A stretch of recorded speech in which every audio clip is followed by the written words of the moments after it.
আসলে এটা আমাদের দেশের একটা ব্যর্থতা আমি বলবো, কারণ একজন পার্সন যখন বেইল পেয়ে যান স্বাভাবিকভাবেই তার আইনি অধিকারে তার পার্সোনাল যে জিনিসগুলো সেটা পাওয়া তার অধিকার হয়ে যায়। এখন যেটা বলছে ইনভেস্টিগেশনের জন্য প্রয়োজন, আপনারা নোট করবেন যে একজন মানুষ যদি সে যে নিরাপরাধ এটা প্রমাণ করতে চায় সেক্ষেত্রেও কিন্তু আমার ডিভাইসগুলো আমার প্রয়োজন, তাই নয় কি? রাষ্ট্রের যদি আমার ডিভাইসে কোনো কিছু পাওয়ার থাকতো, এখনকার সময়ে আমাদের সাইবার সিকিউরিটি, আমাদের ডিজিটাল সিস্টেম এত ইমপ্রুভড, এটা 10 মিনিটে করা সম্ভব।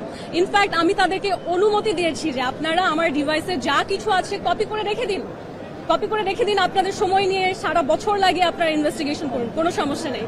কিন্তু আমাদের রাষ্ট্র যে সেটা করতে পারছে না, আমি মনে করি যে এটা আসলে আমাদের রাষ্ট্রের উইকনেসটা দেখায় যে কেন আমরা ডিজিটালি এত পিছিয়ে আছি, তাই নয় কি? আসলে আদালতকে হতে হবে নিউট্রাল একটা জায়গা। আদালতকে সবার জন্য আইন সমান, আপনি যত বড় হন যত ছোট হন। আমি মেঘনা আলম আন্তর্জাতিকভাবে স্বীকৃত একজন মানবাধিকার কর্মী এবং আমি আন্তর্জাতিকভাবে সার্টিফাইড একজন leadership trainer, political leadership trainer, রাজনৈতিক প্রশিক্ষক।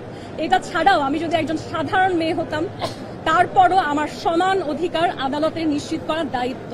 সেই আদালতে দাঁড়িয়ে যখন এতগুলো কথা বলা হয়, যেটা আপনারা মিডিয়াও পিক করেন, রাষ্ট্রীয় পক্ষ থেকে বলা হয় বা কেউ খুব ওভার এক্সাইটমেন্টে রাষ্ট্রের হয়ে বলে, হয়তো এটা রাষ্ট্রের কথা নয়, এই যে কথাগুলো যখন মিডিয়া পিক করে তারা এটা প্রকাশ করে এমন ভাবে যেন এটা বাস্তব। কিন্তু আমরা আজকে আদালতে দেখেছি যে আমার বিরুদ্ধে কোনো প্রমাণ, কোনো উইটনেস, কোনো ভিকটিম, কোনো কিছুই নাই, শুধুমাত্র অজুহাত, অনুমান, তার ভিত্তিতে কোনো কেস আদালতে চলতে পারে না।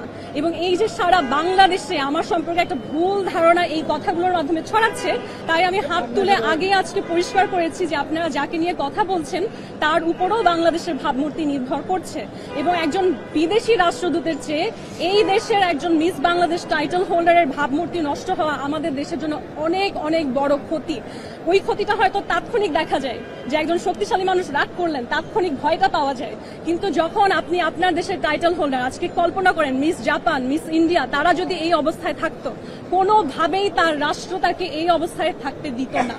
কারণ আপনারা দেখতে পাচ্ছেন, অলরেডি দেখতে পাচ্ছেন যে আমাদেরকে প্রচুর দেশ, যে সমস্ত দেশে কেউ ভ্রমণ করতে চায় না সেই দেশও আমাদের ভিসা রিজেক্ট করছে। বহু বিশ্বে বহু জায়গায় মানুষ চান্স পাচ্ছে ইউনিভার্সিটিতে, কিন্তু তারপরে বলছে যে না, আমরা আপনাদের অ্যাডমিশন নিব না। এগুলো কেন হচ্ছে? কারণ আমরা নিজেরা আমাদের ভাবমূর্তি বৈশ্বিকভাবে করেছি আমার দেশের মানুষ কি এক্সটর্শনিস্ট। এই ভাবমূর্তি আমাদেরকে দূর করতে হবে, কারণ এরকম কোনো কিছুর তো কোনো প্রশ্নই ওঠে না। আমি আদালতকে বলেছি আমি প্রমাণ দেব যে ঈসা আমার পিছনে ঘুরতো, ঈসা আমাকে তার প্রেমে ফেলেছে, কিন্তু আদালত আমার সেই প্রমাণ বলেছে আজকে তারা দেখতে প্রস্তুত না।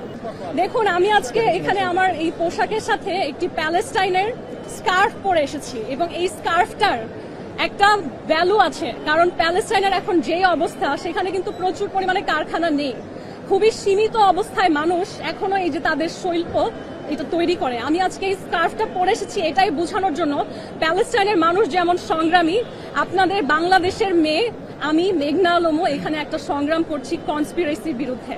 আমার এবং ঈসার সম্পর্কে প্যালেস্টাইন রাষ্ট্রদূত একটা সাহায্যের হাত বাড়িয়েছিলেন যে কথা বলে আমাদের কি সমস্যা সেটা সমাধান করা যায় কিনা। তবে খুবই আফসোসের বিষয়, সমঝোতা হতে হলে দুই পক্ষকে উপস্থিত থাকতে হয়। ঈসা সেখানে উপস্থিত থাকেনি, প্যালেস্টাইন রাষ্ট্রদূত এগিয়ে আসার পরেও সে সেখানে থাকেনি, কারণ তার ক্ষমতা সে জাহির করেছে আরো অনেক বেশি। কিন্তু আমি ছিলাম এবং আমি যখন সেখানে তার কাছে আমি যেতেও চাইনি, সত্যি যেটা আমি বলেছি দুই পক্ষ না থাকলে আসলে লাভ নেই এসে। তখন আমাকে প্যালেস্টাইনের রাষ্ট্রদূত বলেন আমার স্ত্রী সন্তানরা ঈদের জন্য বাংলাদেশে আছেন, তারা একজন মিস বাংলাদেশকে দেখতে খুব এক্সাইটেড এবং তাদেরকে আমি অলরেডি বলে ফেলেছি আপনি আসছেন, তো না আসলে আমার জন্য খারাপ দেখায়। তখন আমি যাই, কথা বলি এবং কথা বলার এক সময়ে যেহেতু বাস্তব সত্যিটা হচ্ছে ঈসা আমি কি বলবো, আমার একজন ক্লোজ পার্সন ছিলেন।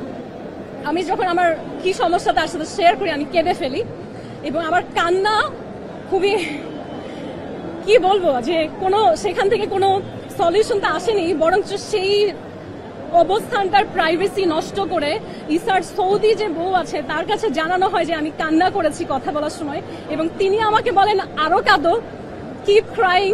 এবং তিনি আমাকে বলেন আমার স্বামী তার বন্ধুদেরকে বলতে লজ্জা পাবে যে তিনি একজন বাংলাদেশি মেয়েকে ভালোবাসে। এবং তিনি আমাকে আমার বেল হওয়ার পরও জানিয়েছেন যে আমাকে যদি আদালতের প্রয়োজন না হয় তাহলে তারা তাদের সৌদি বাসায় আমাকে কাজের মেয়ে হিসেবে রাখতে পারে, যেটা বাংলাদেশিরা ডিজার্ভ করে।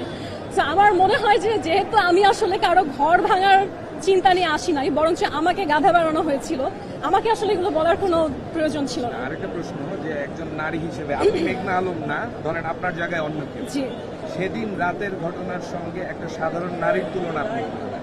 সেই হিসেবে সেদিন রাতে কি হয়েছিল সেটা অন্য কোনো বাঙালি নারীর হলে সে কি করত, আমি সেই বিষয়টা জানতে চাই। আসলে আমি তো বাঙালি নারী, অন্য কোনো বাঙালি নারী হলে কি করবে আমি জানি না। আমি সেই অবস্থায় কি করেছিলাম সেটা ছিল আমার উপস্থিত বুদ্ধিমত্তাই আমি বলবো, কারণ সেই লাইভটা যদি না হতো তাহলে হয়তো আজকে আমাকে একটা ড্রাগ কেসে ফাঁসানো হতো। কারণ আমরা সেই লাইভের মধ্যে দেখেছি তারা ঘরে আসার আগেই বলছে ভেতরে মাদক আছে। সেই মাদকটা কোথায় আমার রাষ্ট্রের কাছে প্রশ্ন। কেন তারা সেটা দেখাতে পারেনি? তার দুইটা কারণ হচ্ছে লাইভ, আর একটা হচ্ছে আমার লিভিং এরিয়াতে একটি ক্যামেরা ছিল, যেটা আমরা অলরেডি হাইকোর্টেও শুনেছি যে ক্যামেরার হার্ডওয়্যার গুলো তারা নিয়ে গিয়েছেন। সেটা থাকলে তারপরও আমাদের কাছে কিছু ফুটেজ আছে, আমার আইনজীবীর কাছে আছে যে আসলে কি হয়েছিল। তো আমি বলবো প্রমাণ, রাষ্ট্র আইন প্রমাণের উপরে চলে।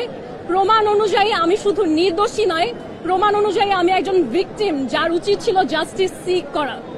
কিন্তু আমি আসলে কার কাছে কি বিষয়ে জাস্টিস সিক করব? আজকে যদি আমি কোনো কমপ্লেইন করতে যাই, কোনো কেস করতে যাই, কিছু বলতে যাই, তাতে ক্ষতি হবে হচ্ছে ইসার, যার ক্ষতি করলে আমার নিজেরই খারাপ লাগবে। তার হয়তো আমি জানি না আমাকে এই অবস্থা দেখে কেমন লাগে। আমি আজকে যেখানে এসেছি, এই যে বোরখা, এটা আমার আসলে সচরাচর আউটফিট না। এই বোরখা এভাবে কভার করা দেখা ইসার ইচ্ছা ছিল। উনি হয়তো এই ভিডিওগুলো দেখবে, আমি জানি না সে কেমন ফিল করবে যে এখন আমি এগুলো করছি। এবং যারা বলে যে আপনারা নিজেরা বলবেন যে একজন পুরুষ মানুষ কোন অবস্থায় একটা নারীকে বোরখা এবং জায়নামাজ গিফট করে, নিশ্চয়ই তার সাথে কোনো খারাপ কুসম্পর্কে এটা সম্ভব না। আপনি একজন মুসলিম হয়ে, উনি একজন সৌদি রাষ্ট্রদূত, উনি মানুষকে হজ ভিসা দান করেন, এবং আমার বলাতে উনি একজন অপরিচিত মানুষ যিনি কোটা বৈষম্যের কারণে হজে যেতে পারছিল না, তাকে রমজানে সাহায্য করেছে হজ করার জন্য। সেই মানুষ আমার মনে হয় না তার সাথে কুসম্পর্ক থাকলে তাকে জায়নামাজ গিফট করবে। হ্যাঁ, এটা সৌদি জায়নামাজ, এটা নামাজ পড়ার পোশাক। এবং আমি আপনাদের জন্য একটা জিনিস নিয়ে এসেছি আজকে,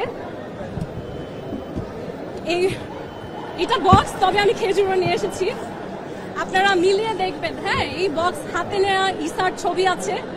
তিনি বিএনপি কে এবং বাংলাদেশের গুরুত্বপূর্ণ মানুষদেরকে এই উপহার দিয়েছেন, সৌদি বাদশার খেজুর। এটা কিন্তু আমি মনে চাইলেও কাউকে দিলাম সেরকম উপহার না। এটা আমার কাছে এসেছে বাংলাদেশের পররাষ্ট্র মন্ত্রণালয়ের ডিজি শফিকুরের মাধ্যমে, কারণ এটার জন্য অ্যাপ্রুভালের প্রয়োজন হয়। এটা সৌদি বাদশারা দেয় হচ্ছে একটা সৌজন্য, একটা গুরুত্বপূর্ণ ব্যক্তিদের জন্য।